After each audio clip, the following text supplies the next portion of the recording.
Imagine you're meeting somebody for the very first time and you find out that they're an ex-convict. What is your first impression? How do you react? Most likely, you'll assume the worst, as we've been conditioned by society to view those who have been incarcerated as less than everybody else. The worst part about this is that the person that you just met is 6 times more likely to be an African American individual. This is because their incarceration rate is 6 times higher than a white person's and 3 times higher than a Latino's. Is this because that they are more prone to commit crimes or they're more immoral? Of course not. However, there are many people in today's society that believe that this is the case. Due to the increase in drug-related arrests in the 1980s, African Americans have become stigmatized by society as violent criminals due to their increased incarceration rates from that point on. Prior to the war on drugs, most of the crimes that were committed went unpunished. In the beginning of the 1900s, crime skyrocketed as a result of racial clashes, prohibition, and shifting gender roles. Additionally, homicide rates increased by 50% during this time period, but incarceration rates remained steady. It was seen as an internalized issue, and so as a result, the police did not act accordingly. In some cities, police failed to arrest 2/3 of people involved in felony cases. Also during this time period, black-on-black crime was seen as a positive crime, and as a result, only 6% of individuals who were arrested for this kind of crime were actually convicted. Fast forward to the 1980s. The Reagan administration's anti-drug campaign focused on saving the white middle-class children of America. This emphasized how the government was not as concerned about helping the African American community with their drug abuse.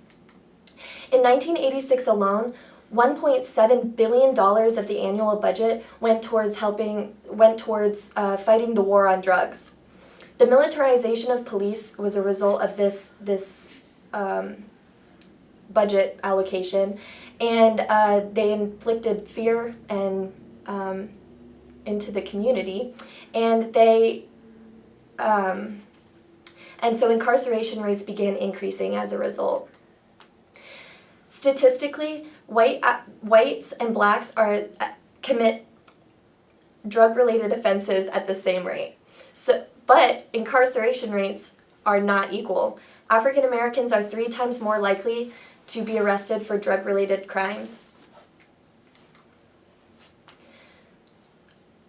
Stereotypes and racism can be primarily attributed to these high incarceration rates. Over time, people who hold these racist beliefs have gained positions of authority, such as police officers, corrections officers, and government officials, and so they have been able to implement systematic racism into society. So this systematic racism creates recidivism. Recidivism is the likelihood that an ex-convict will be reincarcerated.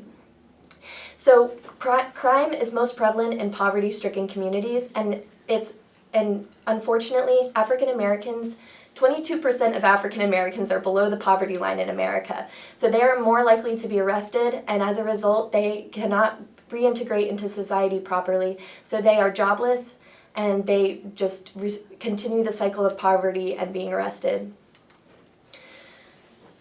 So why are African Americans stereotyped and stigmatized the way that they are?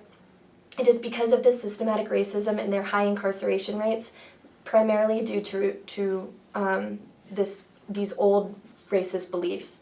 So when you meet this ex-convict, ask them about it. Give them the benefit of the doubt, and you may just learn something new. Thank you.